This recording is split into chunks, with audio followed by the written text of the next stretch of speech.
O mais importante, Jorge Lameira de Andrade, guanabariano de escola, demandava todas as tardes ao ponto de encontro na Avenida Rio Branco, em frente ao Jockey Club, para o dedo de prosa costumeira com os amigos, com o chopp gelado na GB e a inevitável parada na Colombo para apreciar o movimento. Jornalista agressivo e contundente, as da crônica no Correio da Manhã, inspirava-se após o final da tarde com os amigos e esticada da Cinelândia e no cassino, escrevendo sempre até altas horas da madrugada. Só se deitava após entregar o trabalho na redação quando o sol já ia alto, para levantar-se à tardinha e recomeçar suas atividades. Pode parecer a muitos que Jorge era boêmio e desocupado, no entanto, seu trabalho, o objetivo é de uma verve personalíssima, propiciando-lhe bom salário que ele poupava sempre que podia. Casa modesta. Com pouco dinheiro vestia-se relativamente bem e a todos os lugares que frequentava ia como convidado, por enquanto alguns temerosos de sua pena buscavam captar-lhe as simpatias, enquanto outros que queriam atrair-lhe a atenção para ser notícia em sua famosa coluna derretiam-se em gentileza que ele aceitava com naturalidade. Simpático, boca larga e fina, cujos traços nos cantos davam-lhe ares de humor e juventude. Não era o que as mulheres chamariam de um bonito homem, mas apesar disso, sempre conseguia companhia feminina quando desejava e tinha muito bom gosto. Contudo, jamais se tinha casado. Morava com uma irmã, professora aposentada, devido à saúde precária. Ela cuidava muito bem de suas roupas e em suas mãos habilidosas duravam o máximo, conservando bom aspecto. Jorge, costumavam dizer os amigos, se eu tivesse uma irmã como Dona Esther, também não me teria casado. Você é que tem sorte, livre e desimpedido, sem ninguém que mande no seu dinheiro e na sua vida. Isso sim é que é viver. Jorge sorria, um sorriso largo, e sentia-se realmente muito bem com a vida. Nas noites quentes de verão, subia o morro para ouvir as serestas e, ao lado dos boêmios, olhos sonhadores perdidos no céu estrelado, cismava embalado pela cadência chorosa do violão. Ao longo dos casebres, dispostos em especial e improvisado alinhamento no aproveitamento absoluto das irregularidades do terreno, um cheiro acre de fogo, comida, cachaça e outros odores que a higiene precária dos moradores misturava-se no ar, deixava-se ficar a alma cheia de lirismo e poesia. Ninguém, vendo-o calado, cismar, bebericando ou com os olhos quietos perdidos no sonho, poderia prever que nenhum detalhe do cotidiano lhe escapava, e no dia seguinte no jornal aparecia a crônica suculenta, maliciosa, onde o pitoresco ou tragicômico dos acontecimentos da noite anterior. E no morro há sempre muitos acontecimentos. Era tratado com argúcia, maestria e malícia. Apesar do traço irônico de relacionar fatos e pessoas, omitindo-lhes os nomes, raramente indispunha-se com aqueles que mencionava. Seu humor fino e sagaz não ofendia frontalmente muito, embora a ironia e a mordacidade e principalmente sua capacidade de penetrar e descrever os fatos mais marcantes, justamente o que as pessoas mais gostavam de disfarçar, tornavam-no famoso e lido com prazer por populares e literatos, mesmo não fazendo uso da linguagem rebuscada tão a gosto dos filólogos dos idos 1935. Mas, apesar da vida lhe correr tão bem, Jorge, no fundo, não estava satisfeito consigo mesmo. Suas crônicas representavam o ganha-pão e era com muita facilidade que as compunha. Ele aspirava a realizar-se escrevendo uma obra séria, de fôlego, que o colocasse na categoria de escritor. Alguém sugeriu-lhe a publicação de um livro reunindo suas melhores crônicas ao longo dos seus 25 anos de trato com as letras. Mas, apesar de aceitar a ideia, não era isso que desejava realizar. Pensou e chegou à conclusão que precisava tirar umas férias para pensar. Se continuasse no Rio, seria difícil sair da crônica tão vivida. Tomada a decisão, foi à redação do jornal, conversou com o chefe que lhe concedeu licença de 15 dias, solicitando, porém, algumas crônicas que iria publicar sem interrupção. Contente, Jorge naquele dia nem saiu de casa, trabalhou sem cessar e na manhã seguinte as entregava ao jornal, sentindo-se livre e dono do tempo. Foi para casa, até o olhar admirado de Esther, arrumou uma maleta e despediu-se com largo sorriso. Vou descansar, mana. Preciso escrever alguma coisa nova. Mas para onde você vai? Retrucou ela com um ar preocupado. Aqui é tão calmo, não poderá escrever em seu quarto? Jorge distendeu o sorriso com um jeito de incompreendido. Ora, mana, preciso de inspiração, algo novo que marque minha vida como escritor. Você precisa compreender, só por 15 dias. Retirei o dinheiro da Caixa Econômica, levo uma parte e a outra fica com você. Pode precisar. Mas para onde você vai? Jorge deu de ombros com um ar de felicidade. Não sei ainda, mas não se preocupe, sei cuidar de mim. Não vai escrever? Depende. Não espere notícias.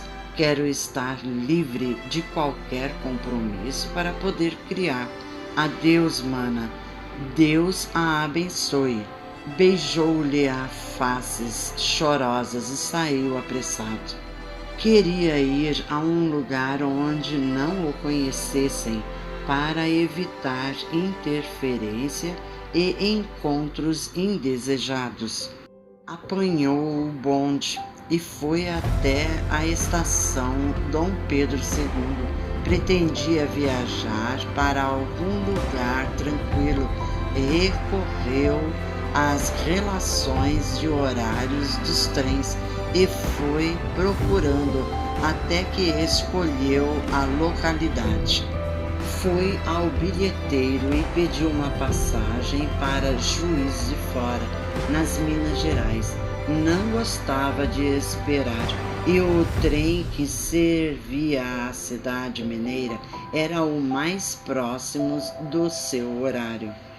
Acomodado no vagão de primeira classe, Jorge olhava a paisagem pela janela envidraçada, que apesar do calor precisava ficar fechada por causa das fagulhas da máquina a vapor, mas seu pensamento ia longe. Precisava escrever uma obra de fôlego, algum assunto muito sério que sacudisse as criaturas. Durante anos, salientar as fraquezas humanas com humor e ironia, mas sentia que jamais fizera algo que pudesse melhorar essas folhas. Colocara o dedo calcando as feridas, desvendando o mundo das chagas ocultas pela verniz social do convencionalismo, e não titubeara em revelar as paixões e os deslizes, os desacertos e as ambições que se mesclam às atitudes das criaturas. Mas jamais apontara uma solução, sugerira uma ação regeneradora, uma campanha de educação social que fortalecesse as pessoas através do esclarecimento e da base moral. À medida que o trem vencia os trilhos com valentia, Jorge, engolfado em seus pensamentos, analisava sem cessar. Sim, durante 25 anos, dono da pena e da verve popular, descerrara a maldade, a cupidez e a má-fé. Agora partiria para algo melhor. Ninguém como ele observava as falhas da sociedade e ninguém como ele poderia dedicar-se a saná-las, usando seu talento natural para encontrar solução, sugerir educação e esclarecimento. Escreveria um livro que, ao lado dos dramas sociais, onde a ignorância e o vício, a ambição e a má-fé pontilhassem, colocaria a virtude como regra de conduta, o bem como a paz da consciência, o trabalho como a bênção, a honestidade como o melhor jeito de ganhar dinheiro, a felicidade como semente de amor eterno. As frases acorriam em sua mente com uma facilidade incrível, e tão impressionado ficou que procurou papel e lápis em sua maleta e começou a escrever as ideias para não perdê-las. A noite caiu e o trem corria vencendo os trilhos sem parar. Jorge continuava pensando e escrevendo à luz fraca e bruxuleante do vagão. A certa altura parou. Estava cansado. Recostou a cabeça no banco e fechou os olhos. Finalmente achara seu caminho. Iniciaria um livro exaltando o bem, elevando a moral, o amor, o perdão, a tolerância e o trabalho. Adormeceu de leve e nem sequer acordou quando, em uma curva da estrada, o trem chocou-se violentamente com um outro que vinha em sentido contrário. Atirado à distância, pelo choque, foi atingido na cabeça e teve morte imediata. Prateado pelos amigos e pela irmã inconformada, foi alvo de algumas homenagens póstumas que não assistiu, por encontrar-se em estado de choque e acordou perturbado e inconformado, querendo forçosamente continuar viagem rumo a Juiz de Fora, escrever o seu livro. Mas não conseguiu. Socorrido e instalado em hospital do plano espiritual, fui visitá-lo diversas vezes e tantas rogativas me fez que, embora sem nenhum merecimento nosso, consegui levar ao seu quarto um mentor amigo que, muito bondoso, aqueceu em vê-lo. Jorge extravasou seu desgosto, implorando oportunidade para voltar. Seu tom era humilde e triste. Generoso amigo, dizia compungido, não é justo que, justamente ao querer fazer algo de bom, eu tenha partido. Durante anos escrevi sem proveito, mas agora desejava cumprir minha tarefa com elevação, porque me foi negada.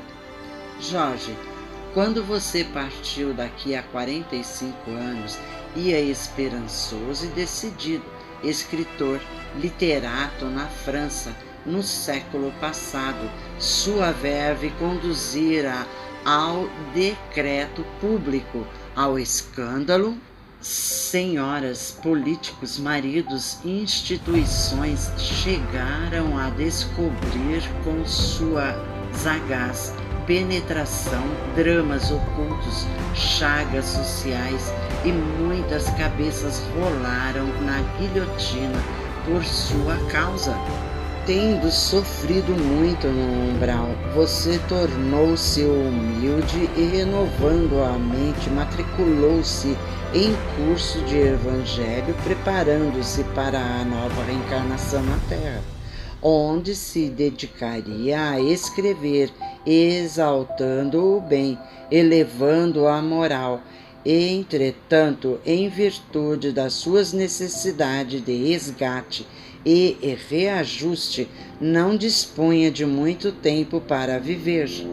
Teria 45 a 50 anos que, se bem aproveitados, poderiam reajustá-lo perante as leis divinas, colocando-o em melhor situação. Sim, tornou Jorge, lembro-me agora que dispunha de 25 anos para escrever. Sim, é isso. Eu tinha 25 anos de tempo e não aproveitei. Eu que me preparei tão bem. Seu tom era tão decepcionante que o mentor atalhou calmo. Sim, você preparou-se muito bem. Detém raros dotes de humor e verve incomparável. Contudo, como muitos que estão na carne, esqueceu-se do mais importante. O que? Indagou ele curioso. O tempo, meu amigo. O tempo é contado. Ele é precioso e precisa ser aproveitado muito bem até o fim. Cícero Araújo de Lima.